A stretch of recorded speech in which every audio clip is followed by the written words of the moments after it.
한 절씩 돌아가면서 봉독합니다. 그때 마침 두어 사람이 와서 빌라도가 어떤 갈릴리 사람들의 피를 그들이 제물에 섞은 일로 예수께 아뢰니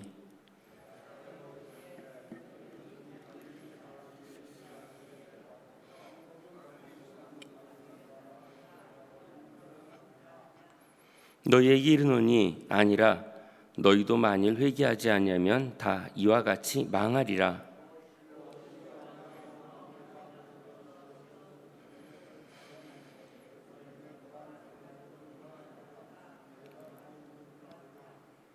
너희에게 이르노니 아니라 너희도 만일 회개하지 아니하면 다 이와 같이 망하리라.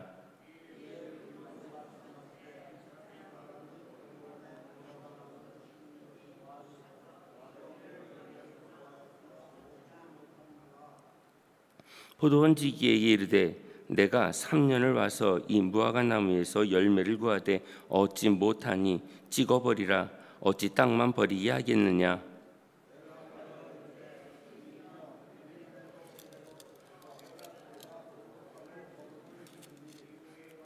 같이 합니다. 이후에 만일 열매가 열면 좋거니와 그렇지 않으면 찍어버리소서 하였다 하시니라. 아멘.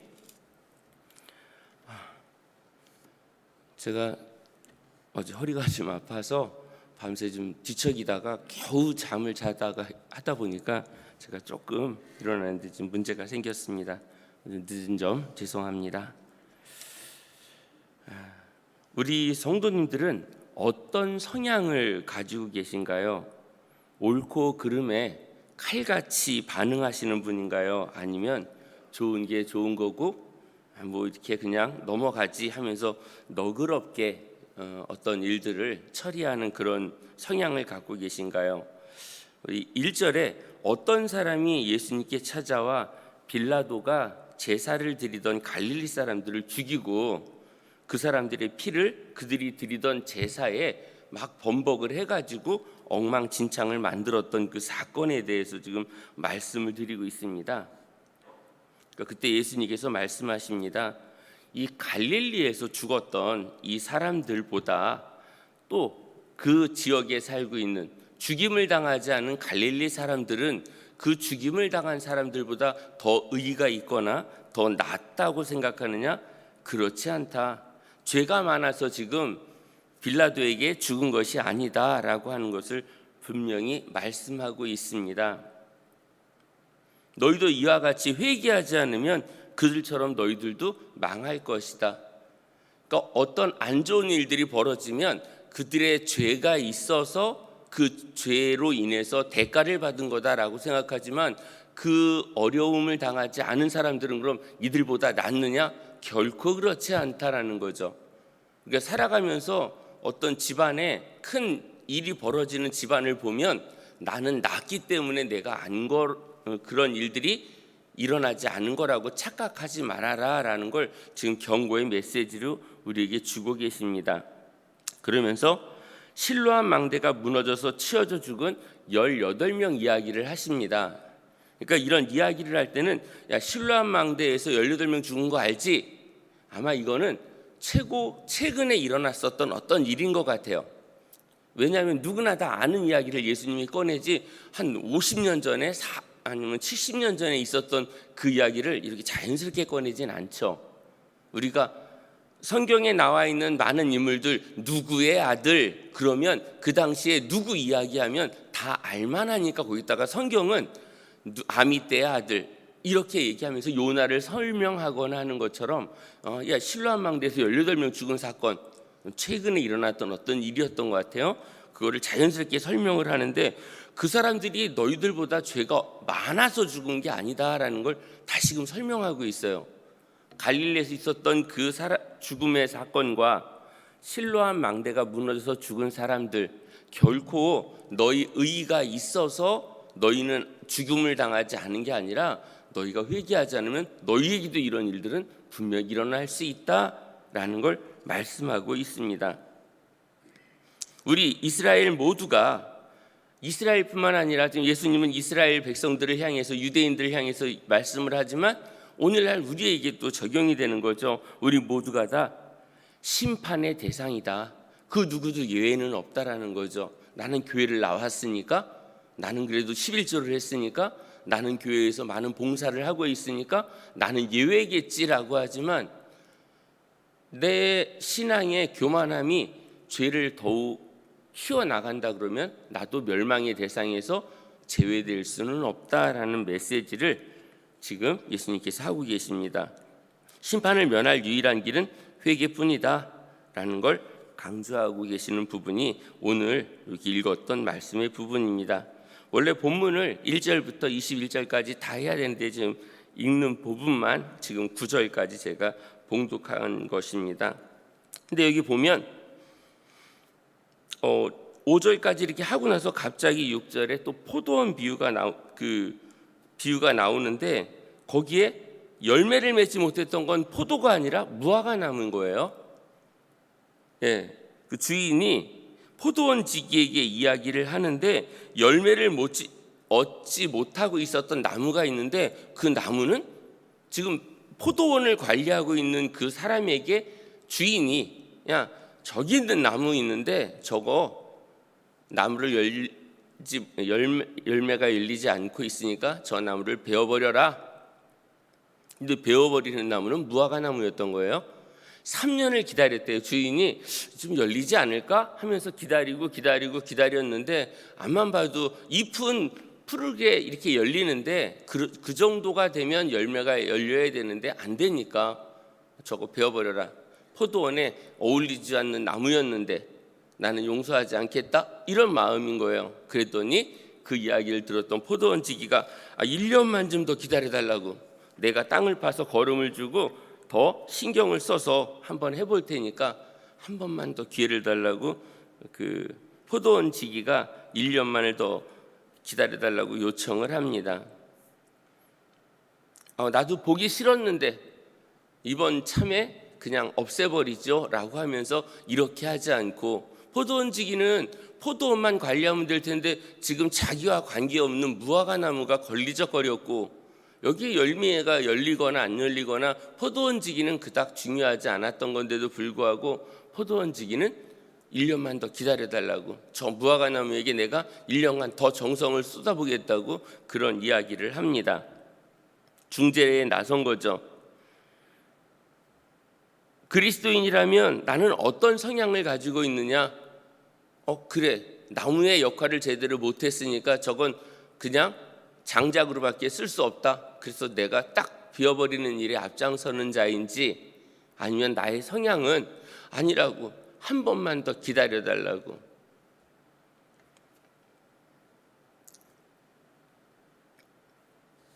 이스라엘의 오랜 불순종과 반역은 더 이상 회개의 열매를 기대하기 어려운 상황이었습니다.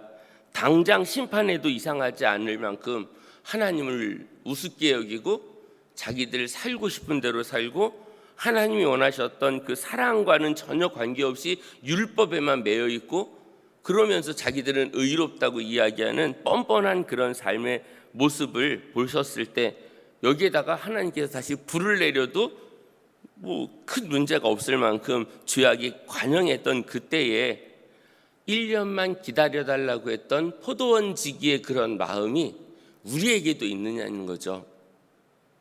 옳고 그름을 분명히 하면서 나는 옳은 크리스찬이다 라고 이야기를 하는 그런 모습인가, 아니면 하나님 한 번 더 용서해 주세요 하고 간절하게 그들의 죄를 좀 용서해 달라고 하는 그런 쪽으로 하나님 앞에 매달려 기도하는 사람인가 우리가 생각해 봐야 됩니다.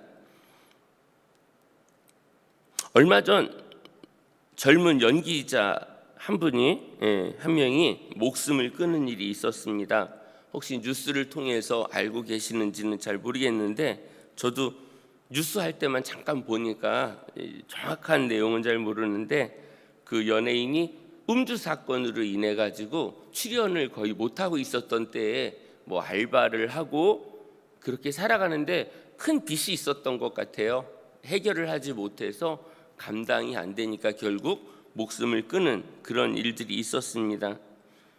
젊은 한 사람을 우리 사회는 정이라는 잣대로 밀어붙이기만 했던 것 같아요. 어떻게 공인이 그렇게 술을 먹고 운전할 수 있어? 한번 좀 고생 좀 해봐라. 이런 마음이 우리 안에 좀 있지 않았나.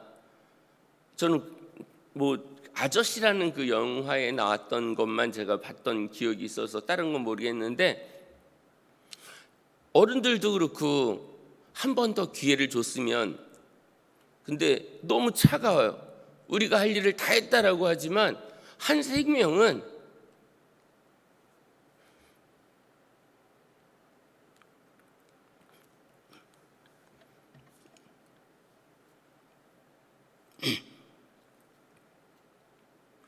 정의의 잣대를 대고 나니까 살아남을 수가 없었던 거예요.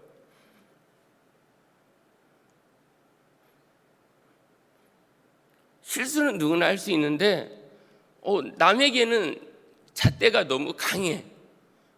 내가 잘못했을 때는 너그러워져요. 이게 크리스찬이면 안 된다는 거죠. 하나님의 말씀을 이때는 이렇게 되고 이럴 땐 이렇게 되고 해서 하나님의 말씀을 아무 때나 막 끼워 맞춰가지고 내가 편한 대로 해석하는 것이 아니라 어떤 상황에서도 조금 더 넓게 기다려주기를 바라는 마음이 있었으면 좋겠는데 우리가 그렇게 여유가 없다라는 거예요.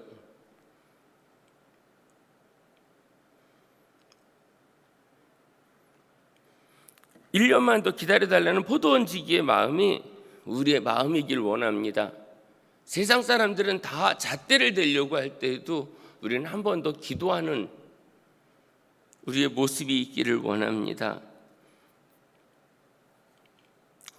오늘 읽지 않았지만 그 뒤에 9절 이후에 10절부터 17절에는 안식일에 예수님께서 회당에서 가르치실 때에 18년 동안 귀신 들려서 고통을 당하는, 허리를 제대로 펴지 못하는 그런 한 여인이 그 앞에 있었습니다. 그 당시에는 병들거나 문제가 생기면 부모의 죄가 있거나 태어난 이 사람이 죄를 가지고 있거나 하면서 그 죄라고 이야기하면서 사람들을 무시하고 멀리했었던 상황이었습니다. 18년이라는 긴 시간 동안 내 몸을 제대로 쓰지 못했으니 얼마나 힘들었겠습니까? 몸도 아픈데 사람들은 나를 멀리하고 그 18년은 고통의 시간이었을 거라 생각이 됩니다. 그런데 그 여인을 향해서 예수님이 말씀하십니다. 여자여, 내가 내 병에서 놓였다. 치유함을 받자 몸을 곧게 펴고 일어나서 그녀가 했던 행동은 하나님께 영광을 돌렸다라고 성경은 말씀하고 있습니다. 고통이 사라지면 불이 났게 집으로 달려가거나 그런 게 아니라 그 고침을 받고 나서 하나님 앞에 영광을 돌렸던 것을 보게 됩니다. 성전 미문 앞에 있었던 걷지 못했던 한 사람도 마찬가지로 들어갔던 베드로가 그를 향해서 내가 가진 게 아무것도 없다. 하지만 내가 가진 게 있는데 나사렛 예수 이름으로 명하노니 일어나 걸으라. 그러면서 그의 손을 잡고 일으켰더니 일어나면서 그가 걷기도 하고 뛰기도 하면서 하나님을 찬양했던, 하나님께 영광을 돌렸던 사건이 있습니다. 눌렸던, 억눌렸던 자리에서 벗어남과 동시에 모든 이들은 하나님을 찬양했던 것을 보게 됩니다. 우리 성도님들은 내가 억눌리고 내가 힘들어했었던 어떤 사건에서 벗어날 때마다 먼저 하나님을 보십니까? 아니면 이 모든 문제의 해결을 내가 했다고 해서 나를 먼저 드러내십니까? 이날 고친 사건의 날짜는 안식일이었습니다. 지금 회당에서 예수님의 가르침이 있었었고 그 사건이 있자마자 회당장이 화를 불끈 냅니다. 아니 6일 중에 충분히 고칠 시간이 있었을 텐데 왜 하필 안식일에 이 일을 행하십니까? 18년 동안이나 그동안 이렇게 살았는데 오늘 말고 안식일이 지난 내일 고치면 충분하지 않았겠습니까? 왜 안식일을 범하면서 이렇게 안 좋은 일을 행하셨습니까? 라고 예수님 앞에 따지는 그 회당장의 모습을 보게 됩니다. 예수님이 말씀하십니다. 이 당시에 이제 외양간에서도 키우던 가축들을 물을 먹이기 위해서 풀어주는데 그거는 문제가 안 되고 지금 이 억눌렸던 18년간 억눌렸던 자를 풀어주는 게 그게 일이겠느냐. 이 사람이 그동안 되리어 가축들은 하루 물을 안 먹어도 버틸 수 있는데 이 사람은 지금 이 고통의 시간에서 얼마나 벗어나고 싶었겠느냐. 외양간 우리를 풀어주는 그것보다도 이 사람의 그 눌렸던 그 모든 삶에서 풀어주는 거, 이게 하나님이 원하는 거다. 안식일법보다 더 중요한 게 사랑법이다라는 것을 지금 분명히 말씀하고 있습니다. 그러면서 누가복음 13장 18절로 21절 이제 마지막 부분의 말씀입니다. 겨자씨 비유로 하나님 나라를 설명하십니다. 겨자씨가 처음에는 별거 아니에요. 눈에 띄지 않아요. 볼펜으로 점 하나 찍은 것만큼 작은 그 씨앗이 겨자씨인데 이 풀과 같이 자랄 때는 풀과 같이 처음에 그렇게 나오다가 어느 순간에 시간이 지나니까 나물이 되었다가 결국은 나무가 되는 그런 모습. 그래서 그냥 나무로 끝나는 게 아니라 공중의 새들이 깃들여서 쉴 수 있는 공간까지 만들어주는 나무가 되었다. 그리고 누룩의 비유를 통해서 가루 서말을 전부 부풀게 했었던 것이 바로 누룩이었다. 그러니까 누룩을 보면 그냥 아무것도 안 일어날 것 같았는데 어느 순간에 가루 속에 있었던 모든 것들을 다 부풀게 만드는 역할을 누룩이 한다라고 하면서 천국이 그렇다라는 거예요. 설명하기 힘들지만 보이지 않지만 어느 순간에 돌아보니까 그 천국이 내 앞에 선명하게 나타나고 천국이 우리에게 소망을 준다라고 하는 것을 예수님께서 그렇게 겨자씨와 누룩을 통해서 다시금 말씀하는 것을 보게 됩니다. 믿지 않는 사람들에게 아무리 천국을 설명해 보이려고 해도 쉽지 않잖아요. 그러나 우리 성도님들 한 분 한 분이 내게 주어졌던 영역 안에서 열심을 다하고 최선을 다하고 날마다 그 웃음 띤 얼굴을 통해서 나는 정말 힘들지 않아. 지금 사는 거 되게 힘든 시기잖아요.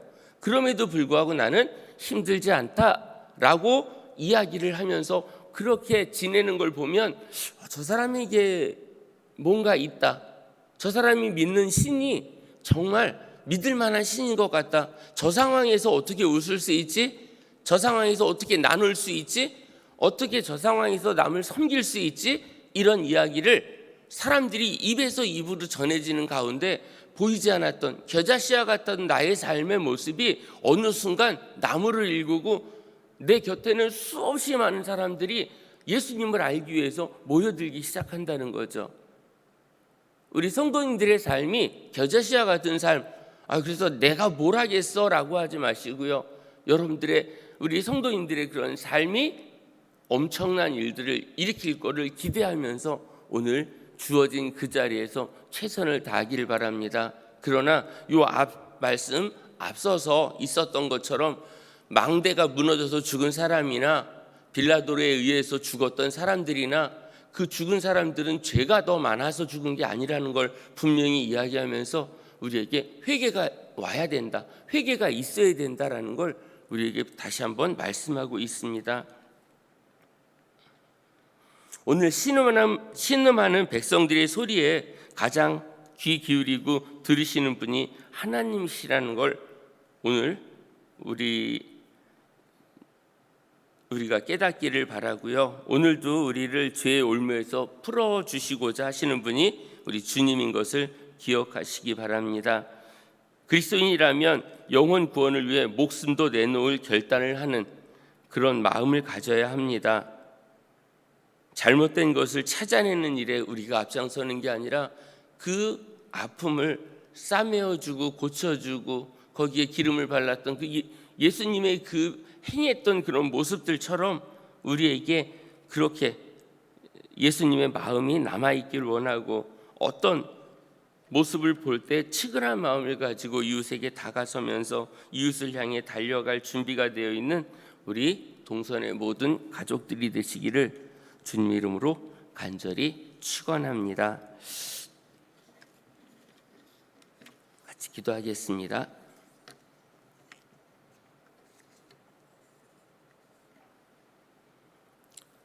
좋으신 하나님, 은혜를 감사드립니다. 오늘 우리에게 주신 이 말씀을 통해서 우리의 의가 다른 이들보다 더 낫지 않음을 먼저 깨닫게 하시고 우리가 하나님 나라에 들어갈 때까지 작은 겨자씨와 같이 누룩과 같이 그렇게 보이지 않는 저희들의 모습일지라도 끝까지 예수님의 마음을 품고 세상을 향해 나가게 하시고 예수님을 닮아감으로 말미암아 언젠간 그들이 예수님 품에 와서 안기며 쉼을 얻는 그런 자리가 속히 만들어지길 원합니다. 끝까지 인내하며 하나님 앞에 매달려 기도하는 저희 모두가 되기를 원합니다. 도와주시옵소서. 하나님 앞에 귀한 예물 드린 손길들마다 기억해 주시고 또 물질의 어려움으로 인해 드리지 못한 손길까지도 주님께서 어루만져 주시며 우리 성도님들의 모든 삶이 좀 더 자유로워질 수 있도록 인도해 주시고 하나님의 영광을 드러내기에 부족함이 없도록 주께서 늘 인도하여 주시옵소서. 오늘 하루를 살아갈 때에도 하나님의 은혜 가운데서 감사와 기쁨이 넘치는 복된 날이 될 수 있도록 인도하여 주시옵소서. 감사드리며 모든 말씀을 예수님의 이름으로 기도합니다. 아멘.